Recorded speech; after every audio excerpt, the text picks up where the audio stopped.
Okay, next general informations about the PTP. The PTP is now the connection of two positions in a transition. They are not isolated, and in this isolated part of your training, it's taking the three phases of a transition sequence, and starting with what we know, isolating it, but in connection with the others, and then the possibility to integrate it, connect it, and put in a bit of more ingredients. Okay, so the basic thing would be, I use a very simple transition to show you the principle that then is applied to all the other transitions or PTPs. Okay, so it's a side bend sit. I'm here for checking my alignment, checking my limitations. Yeah, so let's say, for example, like most of us have a limitation in this hip, so this is why my hip is a bit higher. So what I could do, I could take 3 seconds and working on loading this before I switch into the transition to the other side. Okay, so full position here, full transition in between, connected to the other next position, and being here and having a small time to add a bit of adaptability to my limitation. Okay, so it would be here, doing something, feeling, working for 3 seconds, doing the transition, coming here, stopping here, working for, let's say 3 seconds, can be 5, it's just a rule of thumb.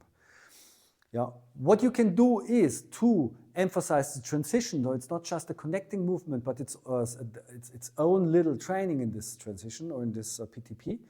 It's you stay here, yeah. You do, let's say 3 reps of this, and then you stay here. Yeah. So this would be a good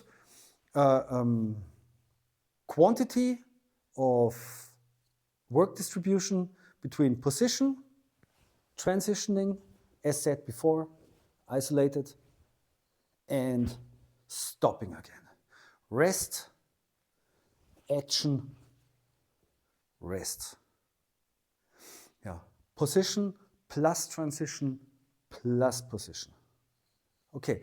Next would be that we are connecting it. That means we are not pausing that long in the 3 elements, but we are just getting into a full alignment transition in a intense form. So I don't do this transition hand supported if I'm able to do it free-handed. Transition slowly into the position. Transition slowly into the position.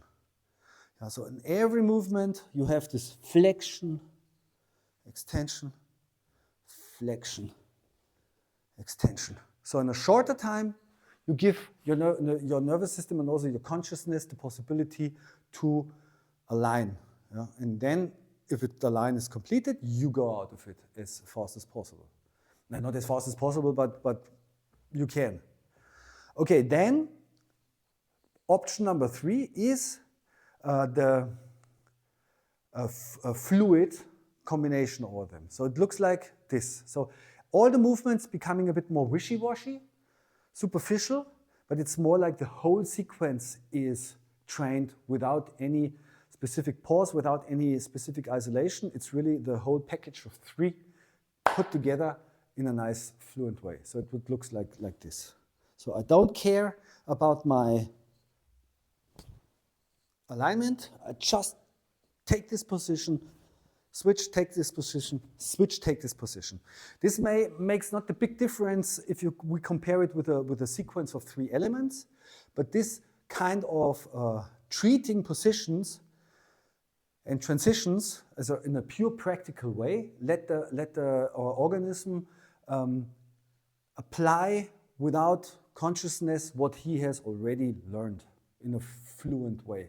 Yeah? This is more obvious than when we later explain the PTS, the position transition sequence model. Okay, and the last possibility, and there are surely more possibilities, that's the basic, most obvious differentiation possibilities, is adding a reaching movement. Yeah? So when I'm in the position, I can do a small, short reaching before transitioning, reaching, reaching.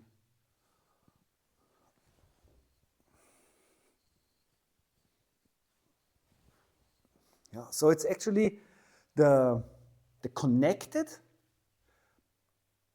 variation plus a reaching movement. Yeah? Could also look like this if you want to add a specific emphasis as reaching, you can also add a little bit more time for it. So it would be a transition, it would be an elbow support, it would be a reaching. Something like this. You have much more range of motion now, you have much more effect on the whole body if you add a little reach like this, and then you switch over again into the other position. And you reach, feel a bit of the stretch, get a bit of info, what's going on, and reach. You can also do something like a dance-like movement, like this, opening up, using the body weight transfer for something like this. So this becomes more and more a bit of its own life, maybe replicating ground-based dancing, but this is naturally coming out by just doing something that is resembling already something that is established as its own method. So these are the variations, and as I said, there are more possibilities, but just to give you the first tools to understand the following programs, this is necessary to have these 4 possibilities emphasized as an example.